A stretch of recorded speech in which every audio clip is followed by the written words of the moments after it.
One of my forms of relaxation, this will sound nuts, I know, is watching cooking programs. Some I favour a little bit more than others, but I like watching them on television. I don't cook any of the things, but I find them very interesting. One that's my favourite is Raymond Blanc, and the other one is I can't remember his name now. He makes something out of nothing. He goes to the fridge, there's nothing in the fridge, and he makes the meal basically out of nothing. I've forgotten his name now, it's gone out of my head. Anyway, we don't have that many cookery books in the house. We used to years ago, but we don't now. We don't buy them. I've been tempted, every so often. One was this one, which for some reason or other I covered in plastic. Jamie Oliver, 5 ingredients. And the premise, as you might imagine, is just 5 items and you can make a meal. Very nice photography. It's always nice photography. I enjoy watching him on television. And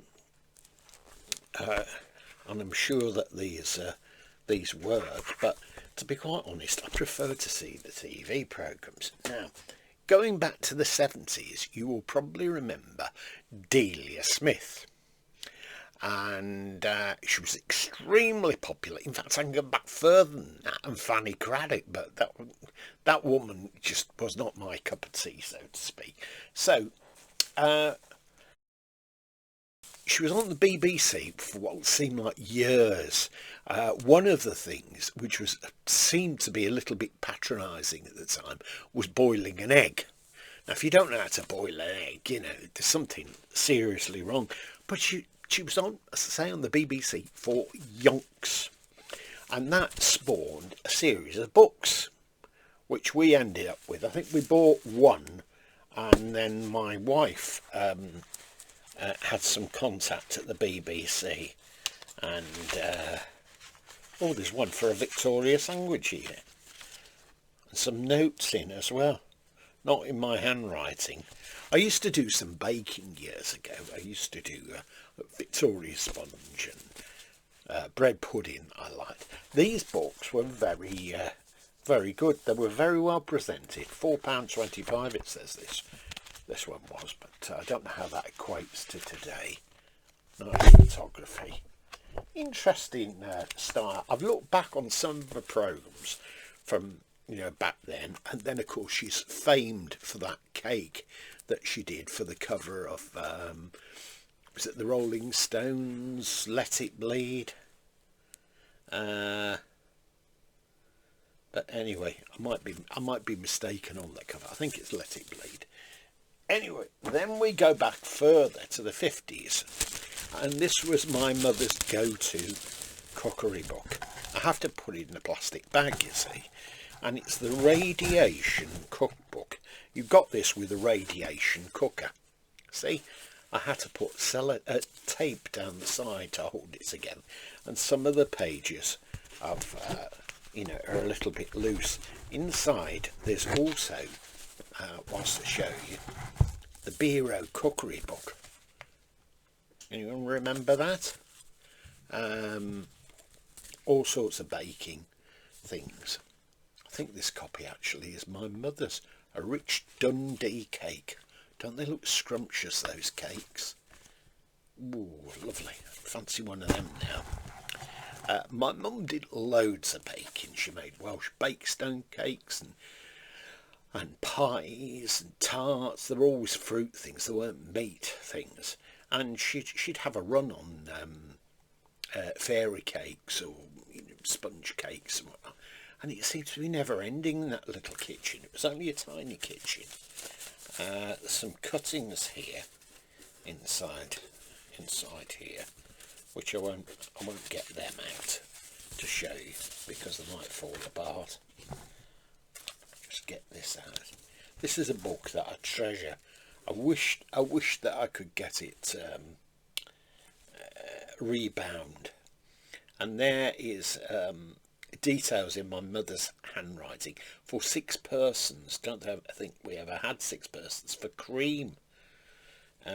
with evaporated milk and kidneys stewed. Goes through all manner of things. See, there's the old cookers. Some of the things she didn't make from this, but there's more. You see, there's more of her writing there. She's jotted things down. I think that's something about making some kind of bread.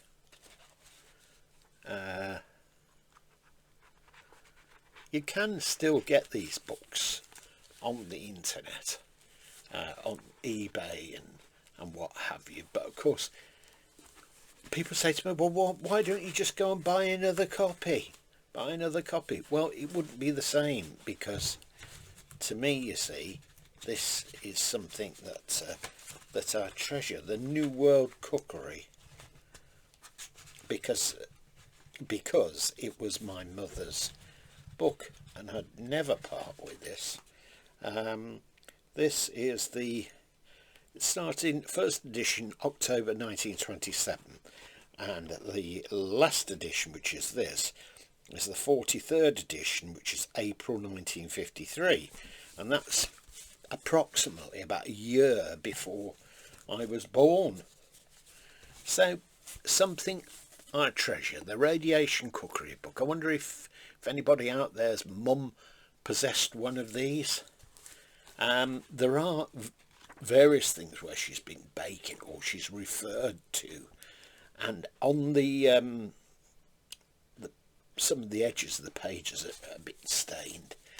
There are certain parts where there's flour still on the page, so I've not brushed it off or cleaned it off because it brings back so many happy memories, particularly rhubarb tart. And I once made a recording of my mother talking about this. She was asking my opinion of this rhubarb tart, and I'd recorded it. And she used to always say, if it was something she'd made that was tasty, she'd say, "Jim, how much do you think this would cost you in a restaurant?" Because the girl I was going out with used to eat out quite a bit at that time. "How much would it cost you?" And I'd say, "Oh, it would cost so-and-so, so-and-so." I haven't got the recording now. "So-and-so, so-and-so."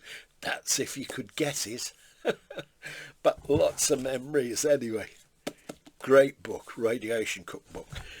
Let me know if you've got any of these, or whether you collect cookery books, whether you enjoy cooking, whether you particularly like to watch cookery programs on TV, like old episodes of Keith Floyd. He was always entertaining. But there are so many now, so many. Okay, I can even go back to Robert Harbin. Do you remember him? He used to wear a striped apron on TV. I think it was on BBC One in the late 50s, early 60s. Okay, have a great day. Let me know. Hope you've enjoyed this. If you have, tick a like. If you have not subscribed, well, why not subscribe? You'll enjoy yourself, I'm sure. Bye for now.